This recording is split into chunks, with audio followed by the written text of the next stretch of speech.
Joined here by Lydia McCoy, who is Vice President of the Colorado Nonprofit Association. So your organization is opposing the Republican tax plan that's going through Congress because you think it'll reduce charitable giving. Why? So the tax reform bills, both in the House and the Senate, as you know, they almost double the standard deduction. And what that has is the effect of limiting people's ability to access the charitable deduction. So right now, about a third of all taxpayers are itemizing their tax return, which allows them to put in their charitable deductions. The result of this bill would limit it to about 5% of total taxpayers that would have access to the charitable deduction. So our fear, based on research and studies that are out now, is that there'll be a chilling effect on people's choice of how much they give to charities. But if people have that choice of what to do with more of their money, either to spend it or save it or donate, why is that a bad thing? So choice is not a bad thing. At the Colorado Nonprofit Association, our main concern is the health of the nonprofit sector. 72% of all charitable gifts are from individuals.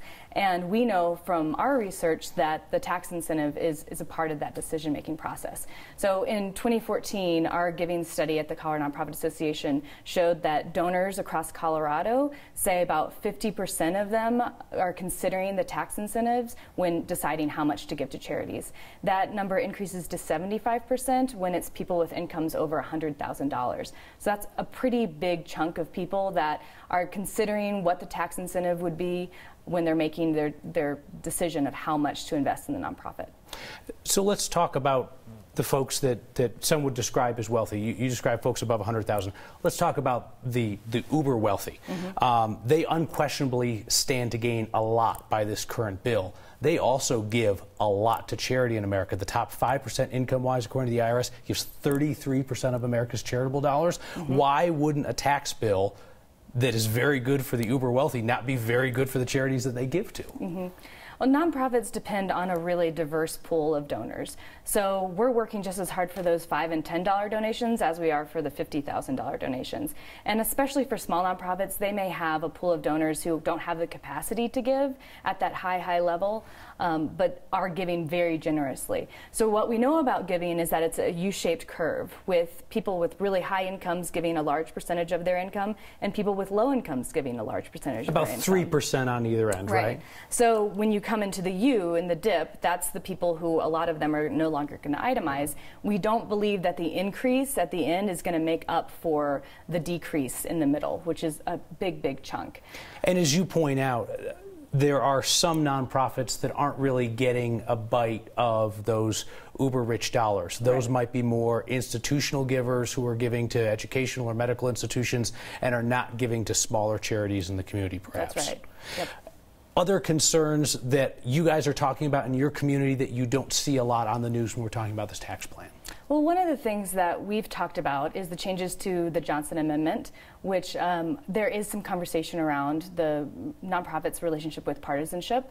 So currently the Johnson Amendment, as it stands, keeps nonprofits from being able to endorse political candidates. So nonprofits can and should engage in public education about their mission and can engage in lobbying, can certainly be a part of the political process, but when it comes to actually endorsing a candidate, we have limitations. Can I ask you, is that a distinction without a difference? Because so many people hear the term nonpartisan and they don't distinguish that there are so many nonprofits that are highly ideological. You know exactly where they stand on party politics. They just don't endorse. What would be the harm in an endorsement? Right.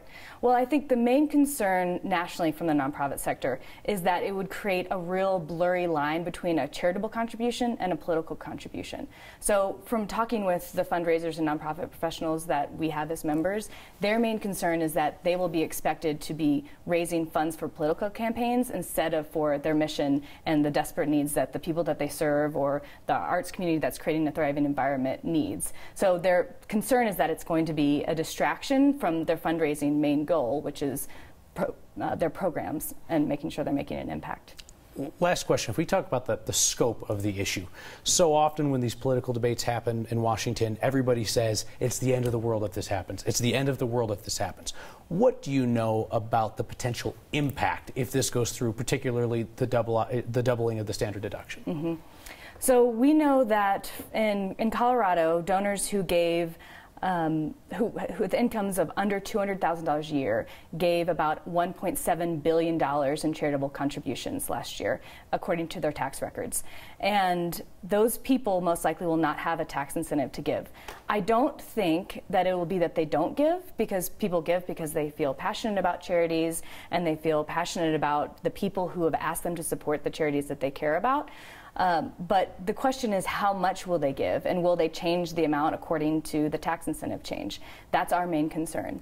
The nonprofit sector is very resilient. It is innovative and looking for diverse sources of funding for their programs constantly. We're already in that mode, but it's hard to imagine a scenario where this doesn't have a negative impact on our ability to do work. And needless to say, I'm sure that within your 1,300 member organizations, you have some that are very healthy and very strong, and you have others that are hanging by a thread. Sure.